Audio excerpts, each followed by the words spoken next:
Warning. Warning. The following video contains mature content not suitable for children or the easily offended. Please keep this in mind when watching. Thank you and please enjoy.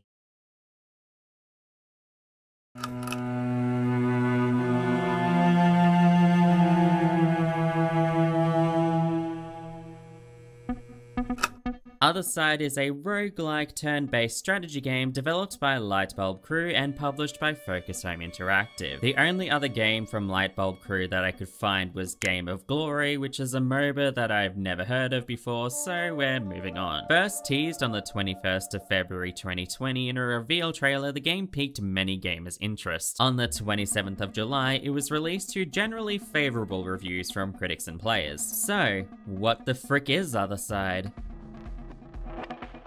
He needs us. The Other has come for the Chosen One, and soon the veil will break. From behind the veil they grow, those you should always beware. In muted darkness they flow, those who feed on your nightmare.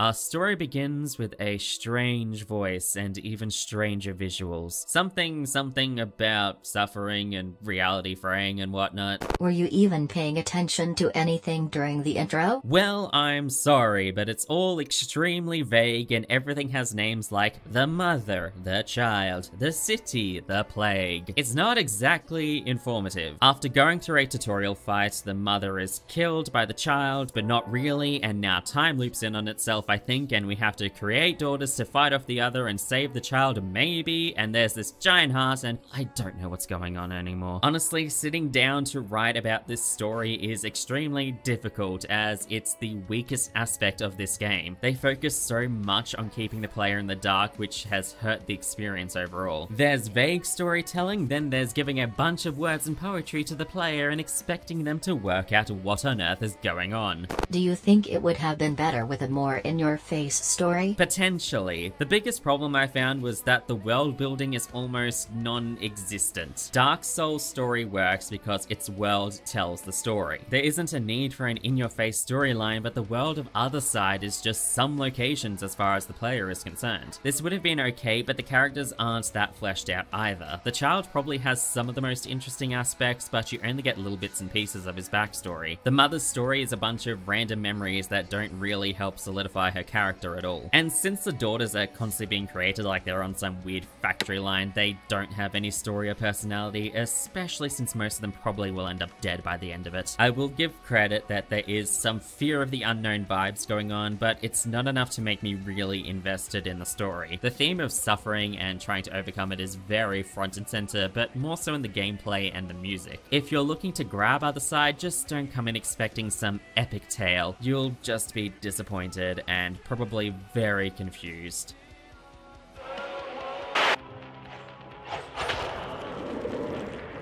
I revel in her strength.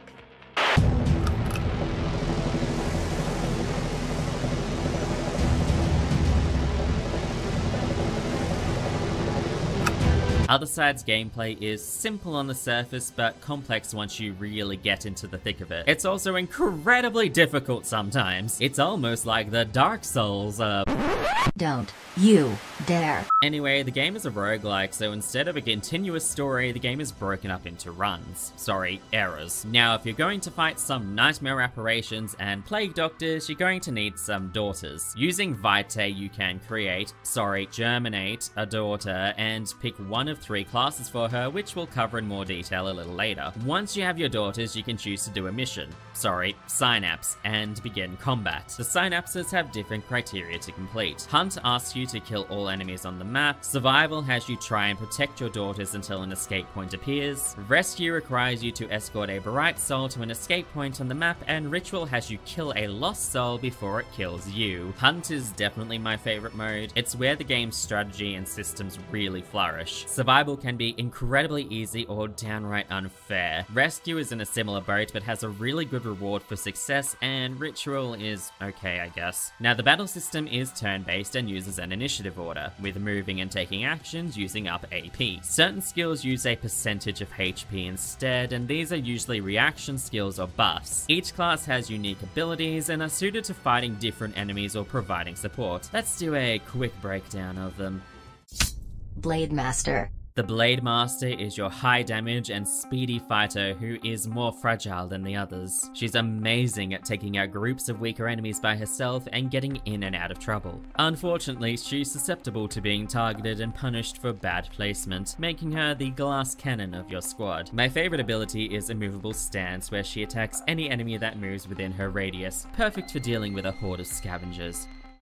Shield Bearer. Shield Breakers are your frontline tanks who protects her sisters and controls the battlefield. While her damage output is a lot less than the Blade Master, she can still bring the hurt when needed and is amazing at keeping enemies at bay. She does tend to struggle with ranged enemies, but her ability Saving Grace is amazing at getting her sisters out of danger. Unfortunately, she does have her limits and will probably be one of the ones you need to heal or sacrifice the most.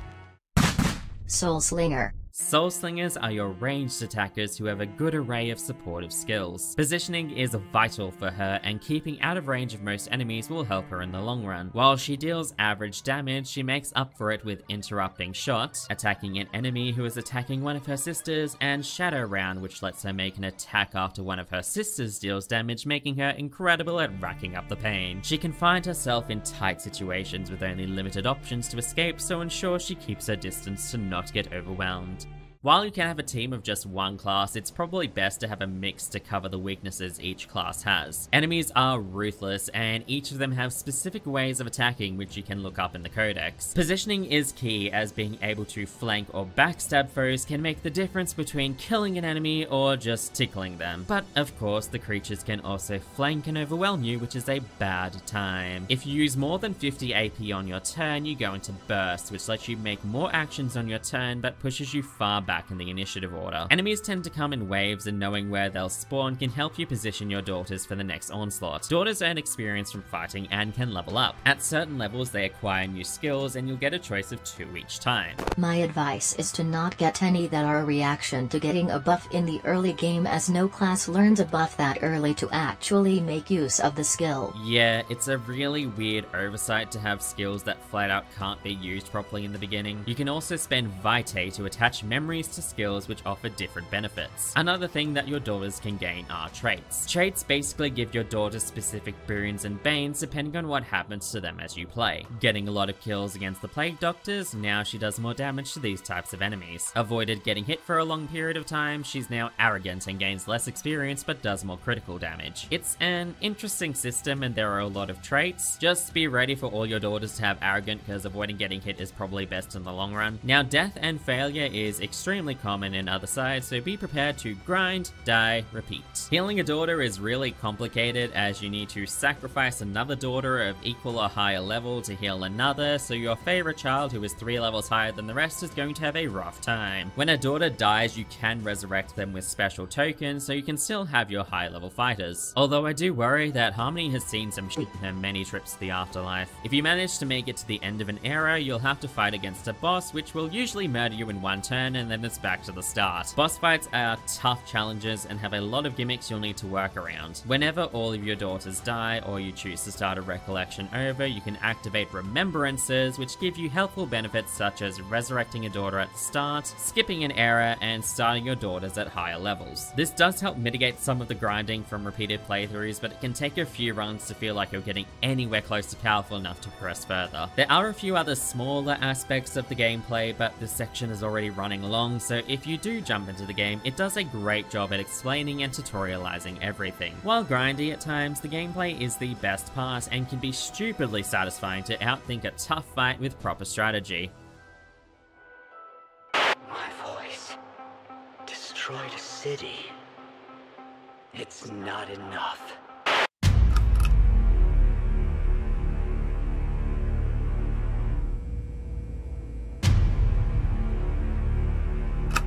Visually, the game hits that interesting point of striking and simple with a little bit of edge. Graphically, it isn't anything too impressive, but it's more than made up for in its style. The grayscale keeps everything bleak and dreary, really showing off the devastated state of the world. The splashes of red are perfect to break up the monochrome and add just a hint of life. This even applies to the menus, which are sleek and stylish. The maps, unfortunately, don't have a whole lot going on. Again, it comes back to a lack of world building and visual storytelling, but in terms of gameplay, they are well designed to make you think about your movements. The monster and creature designs are grotesque, and the plague enemies have a very threatening vibe to them. Bosses are imposing, and their horrific designs tie in well with their particular theme. The daughters have a good design as well, nothing too outstanding, but it works. I do like how you can see the effects of different traits on the daughters. Poor Harmony though, she really needs a vacation. My favorite part is the cut-ins when a daughter or boss uses a particular skill, or when a daughter gets a kill with a backstab. It's probably not necessary at all, but I'm really glad it's included. The animations are fantastic, with long sweeping strikes and anime levels of physic-breaking feats. I will point out that the art book for this game is incredible and has some amazing pieces that you should definitely check out if you're into those sorts of things. The game's OST is exceptional and implemented well with a dynamic soundtrack during fights. Orchestral rock and metal is all kinds of epic, and yes, this is my bias talking, I love this type of music. A few of the tracks have vocal pieces, and all of the singers do an amazing job. They all have this theme of overcoming suffering, and lyrically they are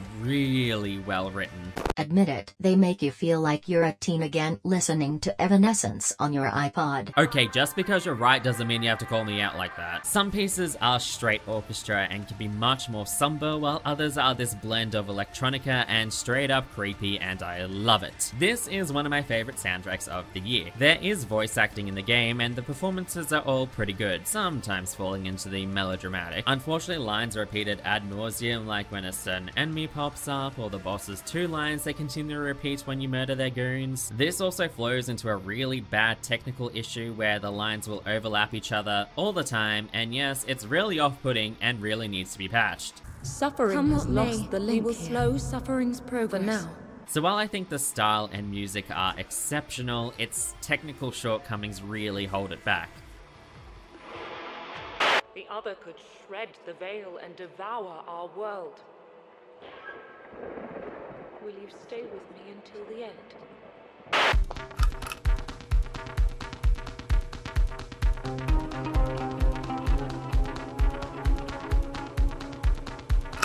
Othercide is a fun game with a great look and absolutely killer soundtrack that is marred by an overly vague story and bugs. While I do still recommend it, I would keep an eye out for a sale or patches to fix some of the glitches. But if you like strategy games with an edge, this will certainly be right up your alley. The game is available on PS4, Xbox One, PC, and the Nintendo Switch. Thank you so much for watching. Please like the video if you did, subscribe if you want to see more, and leave a comment on your thoughts. I hope you have a suffering-free day.